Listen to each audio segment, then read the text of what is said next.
கொரிந்தியர் 4:5. ஆனதால் கர்த்தர் வருமளவும் நீங்கள் காலத்துக்கு முன்னே யாதொன்றை குறித்தும் தீர்ப்பு சொல்லாதிருங்கள். இருளில் மறைந்திருக்கிறவைகளை அவர் வெளியரங்கமாக்கி இருதயங்களின் யோசனைகளை வெளிப்படுத்துவார். அப்பொழுது அவனவனுக்குரிய புகழ்ச்சி தேவனாலே உண்டாகும். கர்த்தர் வருமளவும் நீங்கள் காலத்துக்கு முன்னே யாதொன்றை குறித்தும் தீர்ப்பு சொல்லாதிருங்கள். காலத்துக்கு முன்னே தீர்ப்பு சொல்லாத. வேதம் ஒரு அழகான ஒரு ஆலோசனையை நமக்கு சொல்கிறது, அறிவுரையை சொல்கிறது. அவசரப்பட்டு, மூலமொழியிலே போட்டிருக்கு, ஹேஸ்டி அண்ட் ப்ரீமெச்சூர் ஜட்ஜ்மெண்ட்ஸ். அவசரப்பட்டு ஒன்றை முடிவு செய்வது, காலத்துக்கு முன்னே ஒன்றை முடிவு செய்வது. காத்திரு, காலம் வரும் வரை காத்திரு. சில விஷயங்கள் கர்த்தருடைய வருகைக்கு பிறகுதான் அது முழுக்க முழுக்க அது நமக்கு தெரியும். அப்படி சில விஷயங்கள் இருக்கு. ஒருத்தன் நரகத்துக்கு போவானா பரலோகத்துக்கு போவானா சொல்ல முடியுமா? சொல்ல முடியாது. உட்புறத்தில் எப்படி இருக்காங்களோ யாருக்கு தெரியும்? உட்புறத்தில் ஒருத்தன் மாய்மாலக்காரனா இருக்கிறான், அது யாருக்கு தெரியும்? ஒருவன் ரகசிய சீஷனா இருக்கிறான், பரலோகம் போயிடுறான். ஒருத்தர் ரகசிய பாவத்திலிருந்து அவன் நரகத்துக்கு போறான், யாருக்கு தெரியும்? அவருடைய வருகையில தான் தெரியும். யார் நரகத்துக்கு போவா, யார் பரலோகத்துக்கு போவான்னு அவருடைய வருகையில தான் தெரியும். இப்ப தெரியாது. நாம் வெளி தோற்றத்தின்படி எதையும் முடிவு செய்ய முடியாது. சில விஷயங்கள் சரியா தப்பா, பொல்லாங்காய் தோன்றுகிற எல்லாவற்றையும் விட்டு விலகுங்கள் என்று சொல்லப்பட்டிருக்கு. சில விஷயங்கள் உங்களுக்கு சரியில்லைன்னு பட்டா விலகிரு, அவ்வளவுதான். அதை வேற ஒருத்தன் செய்யறான், எனக்கு அது தப்பா படுதுப்பா, நான் விலகிட்டேன், அதை நான் செய்யல, அவ்வளவுதான். அது வேதத்துல அது பாவம்னு சொல்லப்படலை, ஆனா எனக்கு தப்பா படுது, நான் விலகிட்டேன். அவன் அதை செய்யறான்றதுனால அவன் பாவம் செய்யறான்னு நம்ம சொல்ல முடியாது. அது கர்த்தர் தான் காலம்தான் பதில் சொல்ல வேண்டும். டைம் டெஸ்டட், காலத்தால் சோதிக்கப்பட வேண்டும். காலம்தான் பதில் சொல்ல வேண்டும். மத்தேயுனுடைய புஸ்தகம் 7ஆம் அதிகாரம் 16ஆம் வசனத்துல நன்றாக தெரிந்த ஒரு வசனம்தான். அதை நான் படிக்கிறேன். 7, 16, 17 மத்தேயு. அவர்களுடைய கனிகளினாலே அவர்களை அறிவீர்கள்.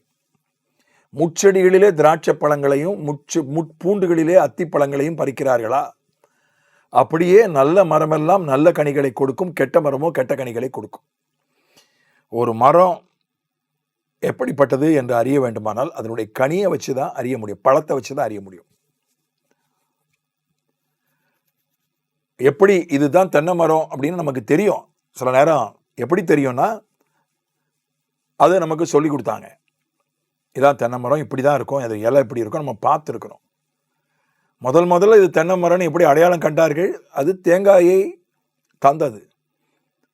நம்முடைய முன்னோர்கள் எதை தென்னை மரம் என்று அதை எப்படி அடையாளம் கண்டார்கள்?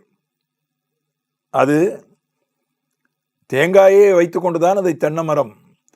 இங்கிலீஷ்ல கோகனட் ட்ரீ தான், இங்கிலீஷ்ல தேங்காய் மரம் தான், தமிழ்ல தான் தென்னை மரம்ன்றோம்.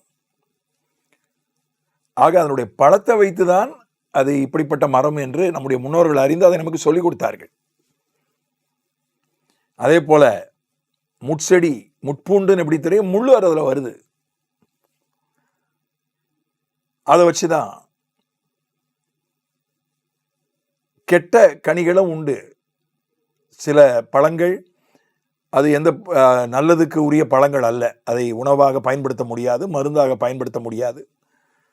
சில பழங்கள் அதை சாப்பிட்டால் ஒருவேளை உயிருக்கு ஆபத்து வரலாம். சில பழங்களை சாப்பிட்டால் நம்முடைய உடலுக்கு பாதிப்பு ஏற்படலாம். கெட்ட கனிகள் சொல்லப்பட்டிருக்கு, நல்ல கனிகள், நல்ல மரம் கெட்ட மரம். அப்போ நம்ம காத்திருக்கணும். கனி ஒரு மனிதனுடைய வாழ்க்கையில கனியை ஒரே நாளில் பார்க்க முடியாது. ஒருத்தரை சந்திக்கிறோம், அவரை பார்த்தாலே எனக்கு பிடிக்கல. சிலர் சொல்லிடுறாங்க, ஒருத்தர் முதல் சந்திப்பிலே சொல்லிடுறாங்க, அவரை பார்த்தாலே பிடிக்கல, அவர் பேசுறது பிடிக்கல, அவருடைய உடல் மொழி பிடிக்கல, அவருடைய முகபாவனை பிடிக்கல, எனக்கு அவரை பிடிக்கல, அவர் நல்லவராக தெரியல, அவர் சரியானவராக தெரியல. நம்ம அவசரப்படக்கூடாது. கர்த்தர் வெளிப்படுத்தினால் அது வேற. 2-3 சாட்சிகள் சொல்றது வேற. ஒருத்தரை பற்றி 2-3 சாட்சிகள், உண்மையான சாட்சிகள், நல்லவர் கெட்டவர்ன்றாங்க, அது வேற. ஆனால் கர்த்தர் சொல்லாத பட்சத்தில் 2-3 பேர் உண்மையான 2-3 சாட்சிகள் ஒருத்தரை பற்றி சொல்லாத பட்சத்தில் நாமளே முடிவு பண்ணக்கூடாது. ஒருத்தரை அவசரப்பட்டு முதல் சந்திப்பில் 2-3 சந்திப்பில் ஏதோ குறுகிய கால பழக்கத்தில் ஒருத்தரை நல்லவராக கெட்டவரான்னு முடிவு பண்ண முடியாது. அதனுடைய பழம் வாழ்க்கையில் கனி வருகிற வரைக்கும், அவருடைய வாழ்க்கையில் என்ன கனி வருது, நல்ல கனியா கெட்ட கனியா, அவருடைய செயல்கள், அவருடைய நடவடிக்கைகள், அவருடைய நடக்கைகள் எல்லாத்தையும் பார்த்து தான் அவர் நல்லவரா கெட்டவரான்னு நம்ம சொல்ல முடியும். காலத்துக்கு முந்தி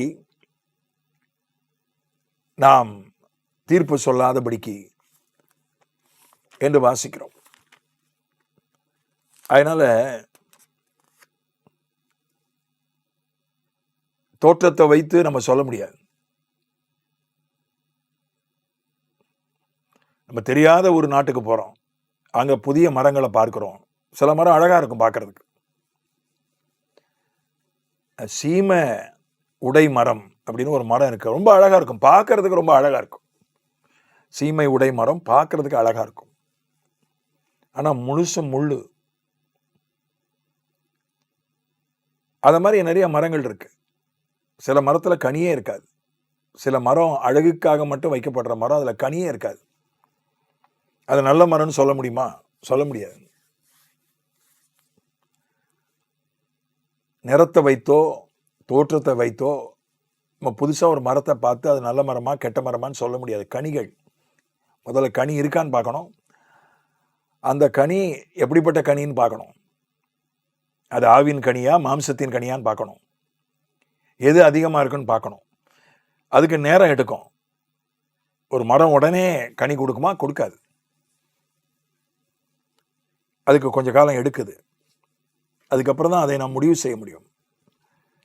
பல விஷயங்களை நம்ம காலத்துக்கு முன்னே சில முடிவுகளை நம்ம அவசரப்பட்டு எடுத்துடுறோம். சில நேரம் ஆண்டவர் அந்த முடிவை நம்ம வழி நடத்த மாட்டார். தேவனுடைய மனுஷன் சொன்னார், நான் கர்த்தர் சொல்கிற வரைக்கும் காத்திருப்பேன். சில நேரம் வருஷ கணக்கில் நான் காத்திருந்திருக்கேன், கர்த்தர் என்னை வழி நடத்தவே இல்லை. அதுக்கப்புறம் ஆண்டவர் வருஷ கணக்கில் காத்திருந்து அதுக்கப்புறம் நான் அந்த முடிவை எடுத்திருக்கிறேன்னு சொன்னார். அது ரொம்ப கஷ்டம். எல்லாம் அந்த முடிவை எடுக்கக்கூடிய எல்லா வாய்ப்புகளும் இருக்குது, எல்லா சாத்தியங்களும் இருக்குது. ஆனால் முடிவு எடுப்பதற்கு ஆண்டவர் வழி நடத்தலை. காத்திருக்கிறது ரொம்ப கஷ்டம். ஏற்ற நேரத்தில் முடிவெடுப்பதற்கு நிச்சயமாக நாம் பொறுமை நமக்கு தேவை. சில விஷயங்கள் கர்த்தருடைய வருகையில தான் நம்ம தெரிஞ்சுக்க முடியும். சில கேள்விகள் இப்போ நிழலாட்டமாய் பார்க்கிறோம், அப்பொழுது முகமுகமாய் பார்ப்போம் என்று சொல்லப்பட்டிருக்கிறது. சில விஷயங்கள், பல விஷயங்களை கர்த்தர் நமக்கு எதிர்காலத்திலே சில வருஷங்கள் கழித்து, பல வருஷங்கள் கழித்து நமக்கு புரிய வைக்கிறார், அதுக்கான பதிலை கொடுக்கிறார். ஆனால் சில விஷயங்கள் அவருடைய வருகைக்கு பிறகுதான் நாம் தெரிந்து கொள்ள முடியும். இப்பொழுது குறைந்த அறிவு, அப்பொழுது என்ன இருக்கோ அதை அப்படியே அறிந்து கொள்ளக்கூடிய ஒரு அறிவு நமக்கு கிடைக்கும். ஆகவே பொறுமை, காத்திருப்பு நம்முடைய முடிவெடுத்தலிலே மிக முக்கிய பங்கு வகிக்கிறது. ஆமென்.